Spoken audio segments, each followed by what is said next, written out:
მოგესალმებით, ორთვიანი პაუზის შემდეგ ვუბრუნდები ჩემს YouTube არხს.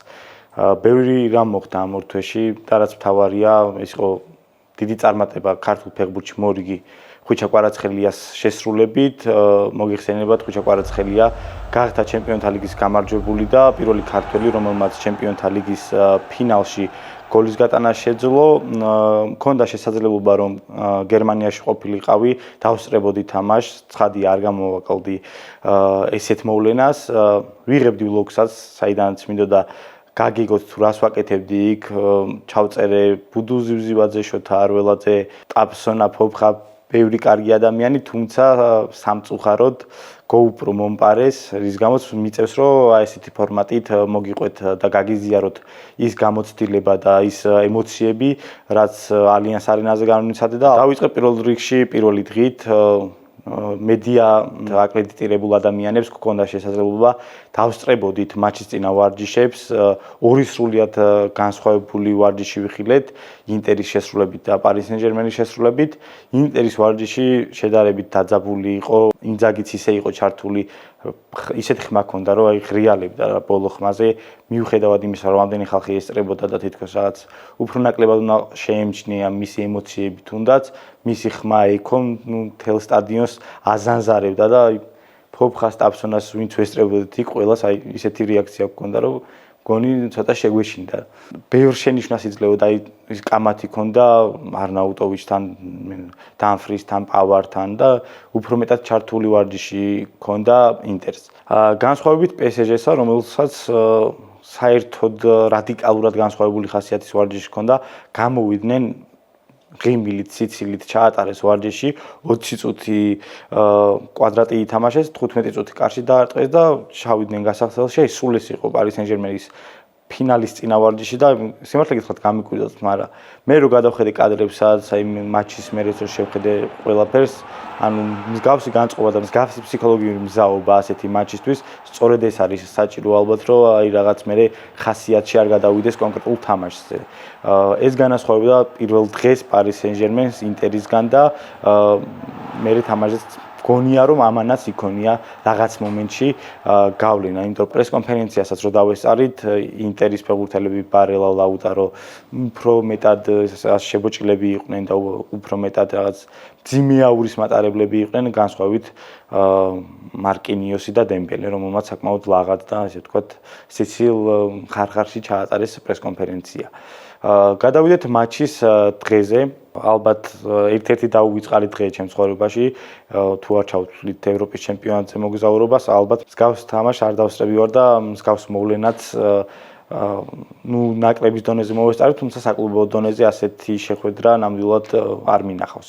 სტადიონიც ძალიან მაგარი იყო, ატმოსფერო საოცარი, გულშემატკივრობა საოცარი და მთლიანად მატჩი ჩემთვის, როგორც ასე ვთქვათ, პარის სენ-ჟერმენის გულშემატკივრისთვის ძალიან კარგი გამოვიდა, მეტი უკეთესი რა უნდა მენახა. დავიწყებ პირველი წუთებიდან, როდესაც გუნდები მოედანზე გამოვიდნენ, კიდე იმან გამაკვირვა, რომ პარის სენ-ჟერმენი ხურდებოდა დაახლოებით 10-12 წუთი.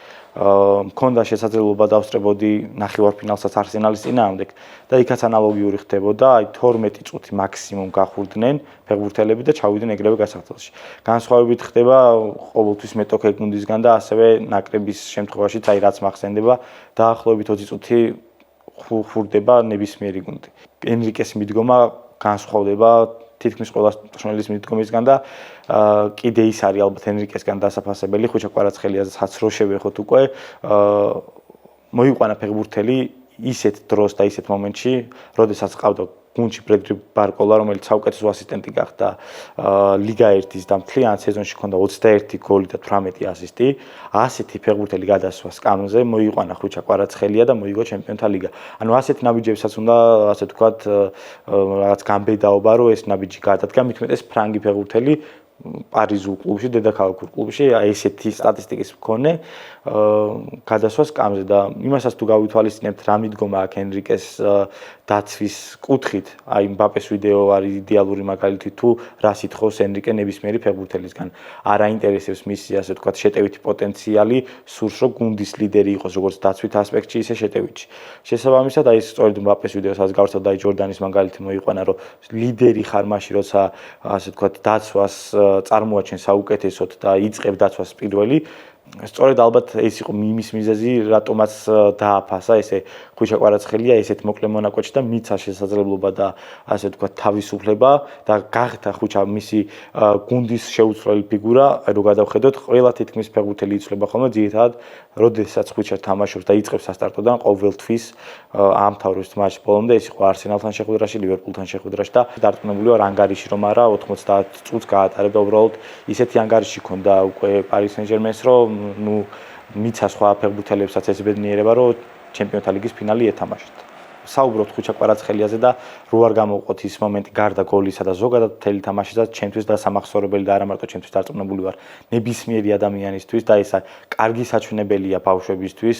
გიორგი დევდარიანთან მქონდა საუბარი პარის სენ-ჟერმენი ინტერის მატჩში და სწორედ ეს გამოყო რომ ანუ ის მომენტი როდესაც კვარა მირბის დამფრისისკენაც მოედნის აქეთან ახევარზე და მე თავის საჯარი მოსთანებს დია და იქ ართმევს ბურს ეს არის მაგალითი 80 წუთზე 4-0-ზე რომ ფეხბურთელი ასეთ მოქმედებას აკეთებს ნამდვილად დასაფასებელია სამაგალითოა და კიდევ ერთხელ ვიტყვი რომ უნდა ანახოს ნებისმიერ ახალგაზრდა ფეხბურთელს და უნდა ანახო თუ რა სითხოს ნებისმიერი მწვრთნელი თანამედროვე ფეხბურთში და როგორ შეიცვალა ზოგადად ფეხბურთი და რა არის საჭირო ნებისმიერი ფეხბურთელისგან. მატჩამდე მქონდა შესაძლებლობა ბუდუ ზივზივაძესთან მესაუბრა, ასევე შოთა არველაძესთან, ორივე მისაღნიშნა რომ მისი დაცვითი თამაში არის საოცარ დონეზე აყვანილი და არა მარტო დაცვითი ზოგადად შეტევით ასე ვთქვათ ასპექტშიც ძალიან მომატებულია ხვიჩას უფრო მარტივად თამაშობს და აი ეს მთლიან მატჩში ჩართულობა როდესაც აი გუნდს დაცვით ნაწილშიც ეხმარები და მე წინ მოდიხარ უფრო მეტად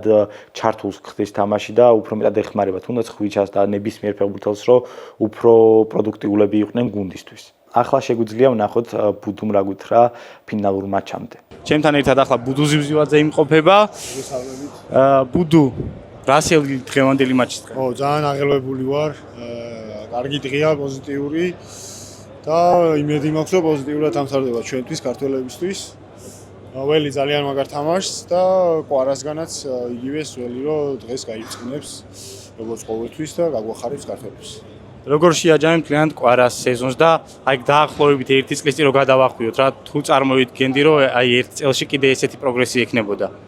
ხო, სხვათა შორის პროგრესიო ექნებოდა ვიცოდი. მაგაც გრძნობდი, იმიტომ რომ ჩემი აზრით კიდე შეუულია რომ მოუმატოს და დარწმუნებული ვარ რომ მაგას გააკეთებს. 1 წლის წინ ვერ ვიფიქრებდი რომ ლიგის ფინალში ითამაშებდა დღეს, მაგრამ ხო, ნუ იმ ტრანსფერმა რა თქმა უნდა თავისი წვლილი ითამაშა რომ PSG გადმოვიდა. წელს რა თქმა უნდა PSG ერთ-ერთი ფავორიტი არის. ნუ ზამთრის მერე, იმიტომ რომ მანამდე ცოტა არ ქონდა კარგად საქმე ლიგის ბაზარში. თითქოს კვარას და კვარამ გადმოსვლამ კი ძალიან ყოფილი გუნდი გახადა ეს დაგეთანხმები. ძალიან მაგრა გაიარა ადაპტაცია გუნდში, ძალიან მალე შეეწყო ტაქტიკურ და ტაქტიკურ კუთხით ვამბობ და ხო, ვფიქრობ რომ ერთ-ერთი თავარი როლი უჭირავს კვარას იმაში, რომ დღეს PSG ჩემპიონთა ლიგის ფინალს თამაშობს და როგორც მანამ ითქვი, იმედი მაქვს რომ ყველაფერი კარგად დამთავრდება დღეს.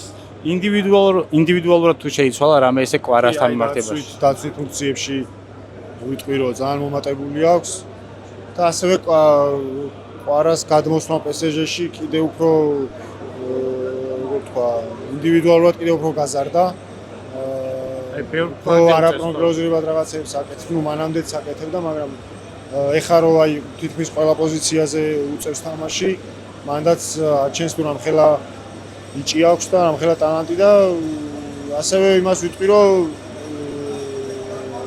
როცა ნაკრებში სომხეთთან მქონდა 2 ამხანაგური თამაში, აი მან კიდევ უფრო გამოჩნდა თუ რამხელა პროგრესი აქვს იმის შემდეგ განცდილი რაც PSG-ში გადმოვიდა რა, იმიტომ რომ ნავი თითქოს პატარა ბავშვები გვატყუებდა ხოლმე ვარჯიშზე და აი მან რეალურად ვიგრძენი რომ ძალიან დიდი პროგრესი აქვს ინდივიდუალური კუთხით გაწეული PSG-ში გადმოსვლის.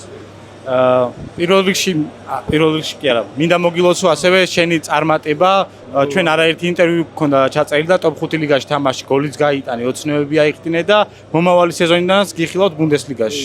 ეგ იყო მთავარი მიზანი როცა გუნდში გადმოვედი რომ მომავალწელსაც ბუნდესლიგაში გვეთამაშა, იმიტომ რომ ხო არ მინდოდა რომ რაღაც 6 თვიანი ხანმოკლე მოგზაურობა ყოფილიყო ბუნდესლიგაში. საბედნიეროდ კიდევ მინიმუმ 1 წლით გაგრძელდება და რა თქმა უნდა მომავალ სეზონშიც ვეცდებით რომ გუნდის გულშემატკივრები გავახაროთ ჩვენი თამაშით, ასევე მე ჩემი პირადი გულშემატკივრები გავახარო და რა თქმა უნდა მიზნები მაქვს რომ ბევრი გოლი გავიტანო. ამ სეზონში 2 მოვასწარი, ტრამვის მერე ცოტა ვერ აღვიძინე კარგად. ხო, ძალიან ცუდ დროს დამემართა, ხო? იმიტომ რომ თითქოს რაღაც ადაპტაცია ბოლომდე გავლილი იყო და სათამაშო ფორმაშიც ძალიან კარგ ფორმაში ვიყავი. ნუ თუმცა რაც იყო. მომავალ სეზონიდან, რა ვიცი, ვეცდები რომ ძალიან ბევრი გოლით გავახარო ჩემი პირადი გულშემატკივრები და საქართველოს. მადლობა ბუდუ წარმატებების გისურვებ და წარმატებები ყვარას რაც თავარია. წარმატებები ყვარას და შენ თამარ გულშემატკივრობთ და ხო, გაგვახარე რა დღეს. რა კიდევ ერთხელ. იმსახურებ ამ ყველაფერს.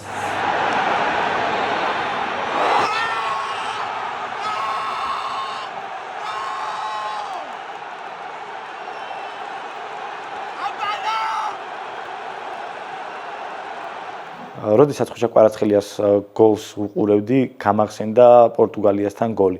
ზუსტად ერთი და იგივე პოზიცია, ერთი და იგივე ფლანგი, ერთი და იგივე სიტუაცია, მცველებს შორის ჩაირივინა ხუჩამ და ძალიან მაგარი პასი გააყოლა დემბელემ და როგორ შეასრულა შემდეგ განსხვავება იყო, რომ ნუ პორტუგალიასთან მეკარის განშორეულ კუთხეში დაარტყა, აქ ზომერის მოძრაობას დაელოდა და ძალიან მაგრა შეუსრულა და გახდა პირველი ქართველი, რომელმაც გაიტანა ჩემპიონთა ლიგის ფინალში და სულ ვიძახი იმას, რომ ეს რო წარმოგვედგინა 5, 6, 7 წლის წინ, რომ ვიღაც ქართველი ითამაშებდა ჩემპიონთა ლიგის ფინალს, გამეცინებოდა, ვერც დავიჯერებდი და ვერც წარმოვიდგენდი. მაგრამ როგორც ხუჩას ბუდზე წერია, ხუჩა არის ბიჭი დიდი ოცნებებით და აიხთინა ერთი ოცნება, რომ ითამაშა ჩემპიონთა ლიგის ფინალი, გაიტანა გოლი ჩემპიონთა ლიგის ფინალში, გავიდა ევროპის ჩემპიონატზე, გავიდა ევროპის ჩემპიონატის პლეი-ოფში, თავის კუმირს გაუცვალა მაისური და ნენელა მიდის იმ დიდი ოცნებისკენ ჩემი აზრით, რასაც ქვია ოქროს ბურთი, იმიტომ რომ რაც მოსაგები იყო ფეხბურთში ამ ადამიანმა ყველაფერი მოიგო, ალბათ ერთადერთი რაც დარჩა ალბათ და რაც ექნება მისთან იქნება რომ მსოფლიო ჩემპიონატზე ითამაშოს საქართველოს ნაკრებთან ერთად და მოიგოს ოქროს ბურთი, იმიტომ რომ აქვს ამის რესურსი, აქვს ამის შესაძლებლობა, უდიდეს ტალანტთან ერთად არის უდიდესი შრომის მოყვარე, ასე ვთქვათ, მშიერი ადამიანი და მსგავს ფეხბურთელებს ახასიათებთ ის, რომ სანამ რაღაც თავის ჩაფიქრებულ მიზანს არ მიაღწევენ, არ ჩერდებიან და ოქროს ბურთს რო ვისაუბროთ, დემბელე ალბათ დაისაკუთრებს ოქროს ბურთს, ისეთი ფინალი ჩაატარა. 2 ასისტი გააკეთა, პრი ასისტი შეასრულა დუეს გოლის მომენტში, მესამე გოლის მომენტში და თლიანი სეზონი გამორჩეული ჰქონდა. და მიუხედავად იმისა, რომ წინ მსოფლიო საკლუბო ჩემპიონატი გველოდება, არ მგონია ამ ტურნირმა ისეთი გავლენა იქონიოს ოქროს ბურთის მფლობელის ვინაობაზე, რომ დემბელე რამით გადაწონოს. ალბათ ხუთეულში მოხდება ხუჩა კვარაცხელია, რომელსაც რაღაც გარდამტეხი სეზონი ჰქონდა, იმიტომ რომ ნაპოლიში დაიწყო, შემდეგ პარის სენ-ჟერმენში ადაპტაციის პერიოდი ჰქონდა და მაინც კარია ეს, რომ ხუთეულში მოხდება და სეზონი ისეთი ჰქონდა, მოიგო სერია, ლიგა 1, საფრანგეთის თასი და დააგვირგვინა ჩემპიონთა ლიგით. ალბათ ერთი წლის წინ გადაგვეხვია და წარმოგვედგინა, რომ ხუჩა ასეთ დონეზე იქნებოდა ერთი წლის შემდეგ, იმიტომ რომ ნაპოლი ისეთ საშინელ ფორმაში იყო და ისეთ საშინელ პირობებში და გვახსოვს ხო რამდენი წვლილი შეიცვალეს, ხუჩას ასეთი სეზონის დაგვირგვინება ნებისმიერი ქართველი გულშემატკივრისთვის რაღაც რთული წარმოსადგენელი იქნებოდა, თუმცა ხუჩა არის ის ადამიანი, რომელიც მარტივად უმკლავდება ყველაფერს, როგორ მოერგო ნაპოლის და როგორ მარტივად ჩაჯდა ნაპოლიში, ყველას გვახსოვს და რა გააკეთა პირველივე სეზონში და ანალოგიური იქნა ეს პარის სენ-ჟერმენში, მიცა ის ტიტული და ის ასე ვთქვათ თასი, რაც პარის სენ-ჟერმენს არ ჰქონდა მოგებული, ვერ მოიგო მესიმ, ნეიმარმა, მბაპემ, რონალდინიომ და ძალიან ბევრმა ფეხბურთელმა, ძალიან ბევრმა დიდმა სახელმა ვერ დატოვა ის კვალი ალბათ, უკვე რაც გააკეთა ხუჩა კვარაცხელიამ და ზოგადად ლუის ენრიკეს პროექტი არის გასაოცარი. ხუჩა კვარაცხელიასთან მქონდა შესაძლებლობა, რომ მესაუბრა და ინტერვიუ ჩამეწერა, დარწმუნებული ვარ ამ ინტერვიუს ნახავდით, თუმცა კიდევ ერთხელ გაჩვენებთ. მთელი საქართველო ელოდება შენ კომენტარს, 2 სიტყვით გითხარით, ხო რა? როგორი შეგრძნება ოცნებების ახდენა, მთელი საქართველო ელოდება შენს პირველ კომენტარს. რავი, ძალიან დიდი ბედნიერება, მართლა ოცნებები ხდება და რა ვიცი. გუა გოშ. ძალიან ბედნიერი ვარ, მას სიტყვით გამოცემა ცოტა რთულია და რა ვიცი, ყველაზე დიდი მადლობა გულშემატკივრობისთვის, რასაც ხდება და ძალიან ბედნიერი ვარ და რა ვიცი. ფინალში გოლის გატანა მოახერხე, ელოდი თუ არა რომ შეძლებდი ამას. და როგორი შეგრძნება იყო? მოედანზე მაგისთვის გავდივარ როგორი გავიტანო და რა ვიცი ძალიან ბედნიერი რომ ძალიან დიდი შეგრძნება იყო ალბათ ყველა გოლთან განსხვავებული იყო და რა ვიცი 4 ტიტული მოიგე ელწელში შეგრე გამოვიდა მთელ სეზონს როგორ შეაფასე რა თქმა უნდა დადებითად რაც შესაძლებელი იყო ყველაფერი მოვიგე და ძალიან ბედნიერი ვარ და რა ვიცი მართლა სიტყვის პონართულია რა იმდენ დაღლილი ვარ რაც ემოციებისგან რომ ცოტა რთულია ლაპარაკი მაგრამ რა ვიცი პირველ რიგში ყოველს მაგას გადავხვდიო ჩემს გვერდში არიან და ძალიან ბედნიერი ვარ მართლა ახლა ზეიმია საქართველოში და რამდენიმე სიტყვით რომ მიმართო ქართველებს ძალიან დიდ მადლობას ვუხდი ყველას გვერდში დგომისთვის და წინ კიდევ ერთად ბევრი ოცნებები გვაქვს და ყველას ერთად უნდა გავაკეთოთ ეს ოცნებები აუცილებლად მაინტერესებს გოლის გატანის შემდეგ გუნდთან როცა აღმოჩნდე გამოწვია და შენ ზევით აიხედე რაღაცაზე ფიქრობდი და რაღაცაზე გინდოდა რომ შენ თავთან გეტყვა და რას ფიქრობდი მაგ მომენტში და რა გქონდა სათქო ღმერთს ვუმეორდი მადლობას იმიტომ რომ როცა შრომობ ასე ვთქვათ დაუკანგიბრუნდება ეს ყველაფერი ძალიან ასე ვთქვათ მადლიერი ვარ ამისთვის და მადლობას ვუხდიდი რომ ესეთ დღე მაჩუქა როგორი გავიტანე და რა ვიცი და ლიგის დასროლ ეხუტებოდი მაშინ რას ფიქრობდი მაგ მომენტში მაშინ იმას ვფიქრობდი რომ პატარა ბიჭი რომელსაც ეს ოცნება ჰქონდა ერთად გამიარა ყველაფერმა და რა ვიცი ძალიან ასე ვთქვათ ის პერიოდი რაც გავიარე ფეხბურთთან ერთად და ცხოვრებასთან ერთად ძალიან ერთად ჩამიარა ყველაფერმა და რა ვიცი აღსანიშნავია ის ფაქტი, რომ ხუჩას არ ჰქონდა უფლება, ასე თქვა და საშუალება, რომ ესე გასაუბრებოდა მედია საშუალებებს, სხვადასხვა მედია საშუალებებს. თუმცა, როდესაც მიგზონაში გამოვიდა და ქართველი ჟურნალისტები დაგვინახა, PSG-ს მიმართად ხოვნით, PSG-ს მედია ოფიცერს მიმართად ხოვნით, რომ კომენტარი მოეცა ქართული მედიისთვის და ესეც დასაფასებელია, იმიტომ რომ მთელი საქართველო მის კომენტარს ელოდებოდა და დიდი მადლობა მას, რომ მოგცა ეს შესაძლებლობა ჟურნალისტებს, რომ მისი ინტერვიუ გვეჩვენებინა მთელი საქართველოს.